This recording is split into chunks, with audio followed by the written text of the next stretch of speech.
দুনিয়া হইল একটা প্রচণ্ড রকম স্বার্থের জায়গা। এখানে স্বার্থ ছাড়া কেউ কোনো কিছু করে না। এর মধ্যে রাজনৈতিক অঙ্গনে স্বার্থ তো আরও বড় রকমের ব্যাপার। সো বাংলাদেশের একজন শিবিরের নেতা যখন পাকিস্তানে যায়, যাওয়ার পর যখন তারা পাকিস্তানের একটা রাজনৈতিক দল, ধর্মভিত্তিক রাজনৈতিক দল, ওই ওই ওই জামাতিয়াত সেম, তারা রীতিমতো রকস্টারের মতো ট্রিট করে, তখন স্বার্থের প্রশ্ন আসাটাই স্বাভাবিক। কারণ তারা ভালোবেসে এই কাজ পৃথিবীতে কেউ করে না, স্বার্থের জন্যই করে। আমার এটা নিয়ে কোনো সমস্যা থাকতো না। তারা গেছে, তারা সব একই পার্টির বিভিন্ন শাখা আছে বিভিন্ন দেশে, তারা তো এগুলি করবেই। আমার সমস্যাটা হলো অন্য জায়গায়।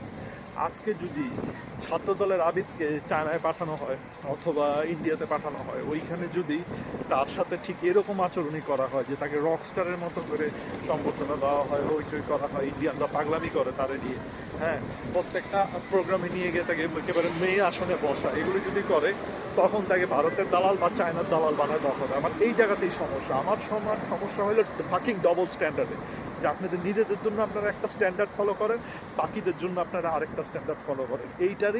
এইটাই পিওর মোনাফিকি। এইটাই হলো আমাদের আপনাদেরকে নিয়ে সমস্যা। আপনারা তো মোনাফেক, আপনাদের দ্বারা আপনাদের কাছ থেকে এইটাই আশা করে সবাই, ভিন্ন কিছু আশা করে না। কারণ আপনারা সেই 1940s থেকে অলমোস্ট 90 বছরের মতো হয়ে গেছে আপনারা এই সেম কাজটাই করে আসতেছেন। সবাই ভালো থাকবেন। আল্লাহ হাফেজ।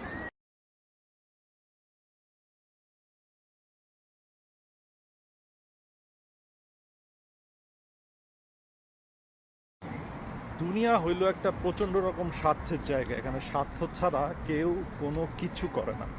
এর মধ্যে রাজনৈতিক অঙ্গনে স্বার্থ তো আরও বড় রকমের ব্যাপার। সো বাংলাদেশের একজন শিবিরের নেতা যখন পাকিস্তানে যায়, যাওয়ার পর যখন তারা পাকিস্তানের একটা রাজনৈতিক দল, ধর্মভিত্তিক রাজনৈতিক দল, ওই ওই ওই জামাতিয়াত সেম, তারা রীতিমতো রকস্টারের মতো ট্রিট করে, তখন স্বার্থের প্রশ্ন আসাটাই স্বাভাবিক। কারণ তারা ভালোবেসে এই কাজ পৃথিবীতে কেউ করে না, স্বার্থের জন্যই করে। আমার এটা নিয়ে কোনো সমস্যা থাকতো না। তারা গেছে, তারা সব একই পার্টির বিভিন্ন শাখা আছে বিভিন্ন দেশে, তারা তো এগুলি করবেই। আমার সমস্যাটা হলো অন্য জায়গায়।